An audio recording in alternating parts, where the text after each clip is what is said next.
Геройның телевизорга төшәргә үз оператор белән килгәне юк иде әле.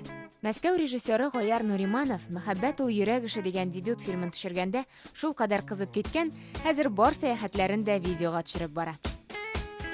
Режиссер профессиясы ул шундый, без сюжет эзләп берибез. Урамнан барганда, халыкны карап берисең, движениены карап берисең, табигатьне карап берисең.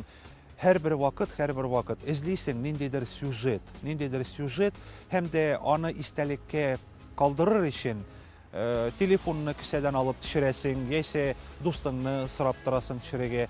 Мин үземнең тормышымда хыяллана идем, яшьтән бала чактан бирле ниндидер зур эш эшләргә, халык өчен. И шушы хыялымны мин режиссер һөнәрендә таптым. Режиссер Гоярның тарихы кечкенә генә видео эсседән башланып китә. Нәкъ менә аны эшләгәндә мәхәббәт турында зур кино төшерергә уйлый. Әлеге эш 3 елга сузыла. «Мәхәббәт ул йөрәк эше» фильмының сценарий авторы да, режиссеры һәм продюсеры да Гояр үзе.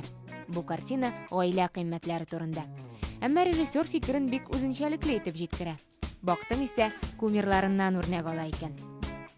Миңа бик каты ошый Крис Нолан.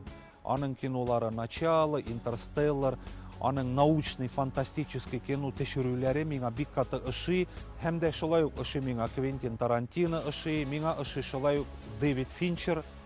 Ул «Бойцовский клуб» киноларын төшерде. Аларның манералары, аларның ничек әйтергә, зрительгә ничек подается сюжет, ничек подается картинка, шушы яктан миңа алар бик каты ошый. Миңа кинода экшен гына түгел, главный ничек әйтергә шундый сюжет булсын, чтобы тамашачы ул киноны күреп елмайсын, еласын, переживать итсен. Кино төшереп була, нинди булса шундый безнең милләт турында, һәм дә анда динамика булсын өчен, динамичный сюжет булсын өчен, можно төрле сюжетлар төшерергә, төрле сәхнәләр, сценалар төшерергә. Ул сценада булсын иде, погоняда булсын иде, перестрелкада булсын иде. Чөнки драйв, безнең зрительгә, безнең тамашачыга кино караганда драйв кирәк. Мин шулай уйлыймын. Яшь режиссер Казан кинофестивалендә күрсәтелгән фильмнар белән дә танышып бара. Киләсе фестивальдә үзе дә катнашырга ниятли. Татар режиссерлары белән танышасым килә ди ул. Һәм дөресен генә әйткәндә, Казанның үзенә дә гашыйк булып өлгергән инде. Казандагы тормыш үзгә тормыш. Мәскәүдә ничек әйтергә, Мәскәүдә анда ничектер вакыт тиз бара. Казанда тормыш үзгәлче.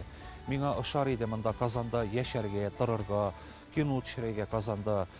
Чөнки Казан ул безнең Россиянең йөрәге дип мин уйлыймын. Эшмәкәрлекне ташлап, режиссер булып китә. Бу өлкәдә белем исти, фильм төшерә һәм тормышының шулай үзгәрүенә шатланып туя алмый. Гояр Нуримановның максатчанлыгы һәм берникадәр самимилегенә башта гаҗәпләнәсең, аннан сокланып елмаеп куясың. Ул үз Голливудын төзергә тели. Һәм нигә әле аның юлына киртәләр куярга?